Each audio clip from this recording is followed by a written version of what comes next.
This is a poem called Contraction.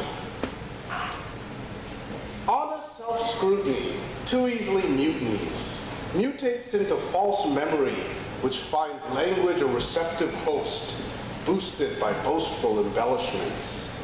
Self-esteem is raised on wobbly beams, seeming seen as stuff enough to fund the hedge of personality, though personally, I cannot forget whom I have met and somehow wrung for a jot of fugitive juice, trading some roost for a blot or two, labored to brave from transparent diction, fiction, quick fix, quixotic fixation. As the pulse of impulses drain through my veins, I try to live 20 lives at once. Now one is plenty. All right, thank you. So I'm gonna, some of you who were at the reading yesterday, I talked a little bit about this next book, Deepening Grove. That has a number of post-pastorals, these poems that are all in the same form, 4 tercets. And I thought it would be appropriate to read, particularly this poem, because I wrote it in Austin. And there is, of course, I was told, and I came to find out, a migration of birds of bats that happens every evening under the Congress Street Bridge. And it was an extraordinary sight. They all go from under the bridge to a cave, and I went with some friends to see them. And I wrote this post-pastoral after that episode. So this is called Bats.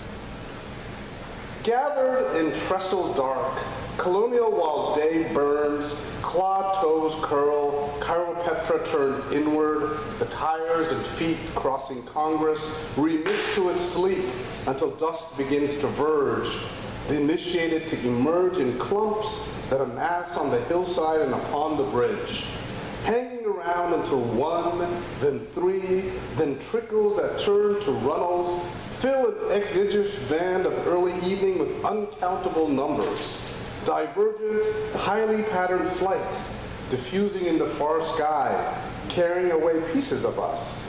A maelstrom too faint to see, turning to ellipses. Can I read one more of these? Thank you. Read one more of these small post-pastorals. This one is called Crossings. Between forest and field, a threshold, like stepping from a cathedral into the street. The quality of air alters, and eclipse lifts, boundlessness opens. Earth itself retextured into weeds where woods once were. Even planes of motion shift from vertical navigation to horizontal quiescence. And there's a standing invitation to lie back as sky's unpredictable theater proceeds. Suspended in this ephemeral moment, after leaving a forest, before entering a field, the nature of reality is revealed. All right, thank you. So I'm going to read some newer poems. And since Keiki started us off with a kind of sexy poem, I think that it's only appropriate for me to read one as well. And this is actually probably the only time that I will be anthologized with Walt Whitman and Emily Dickinson. Was writing this poem, which ironically was in a collection called The Best American Erotic Poetry from 1800 to the present moment. And if you don't think Emily Dickinson is erotic, you've got to read her again. So this is a poem called Lucia. Lucia.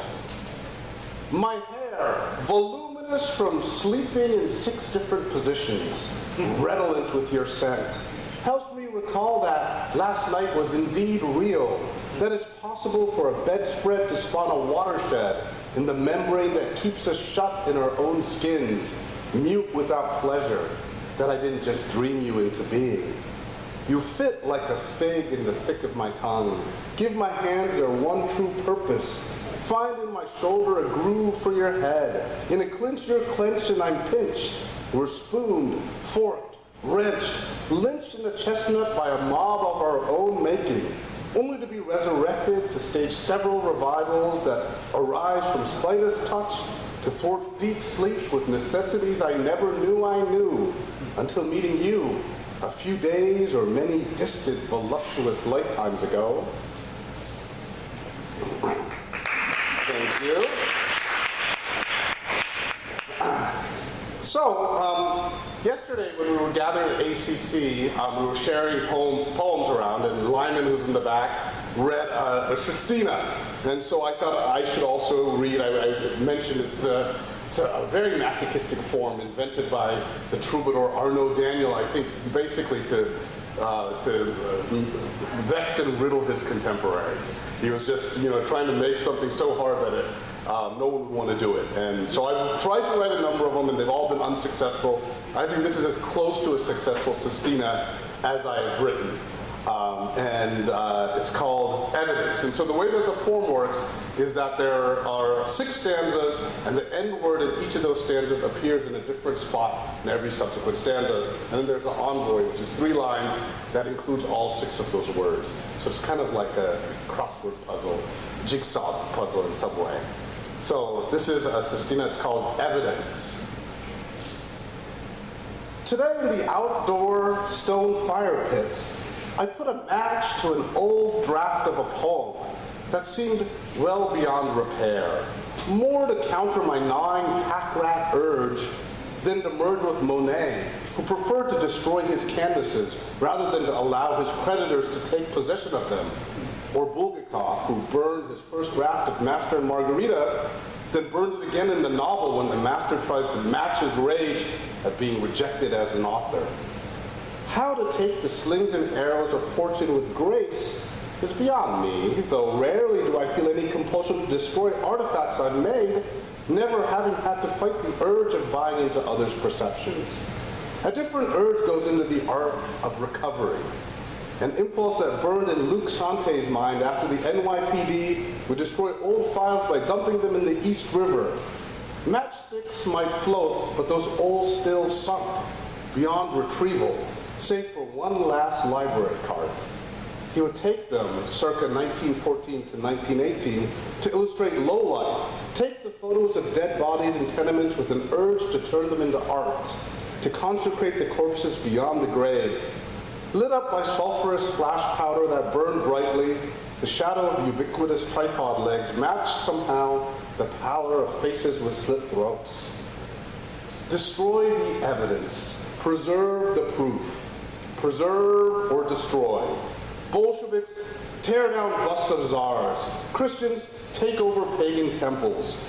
Kafka asks Max Brod to set a match to all his work, unread, and yet his friend fights the urge to honor this last wish. Had he complied and burned these papers, we wouldn't have the trial. But beyond the work, we'd lack the ongoing trials that beyond a shadow of a doubt try to establish custody.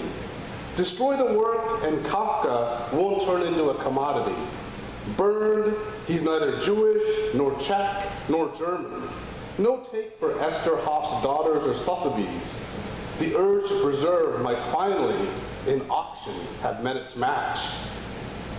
Perhaps it's impossible beyond a certain point to take one's work, either to destroy it and keep the creative urge.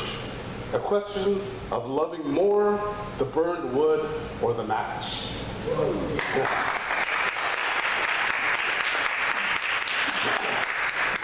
All right, so this next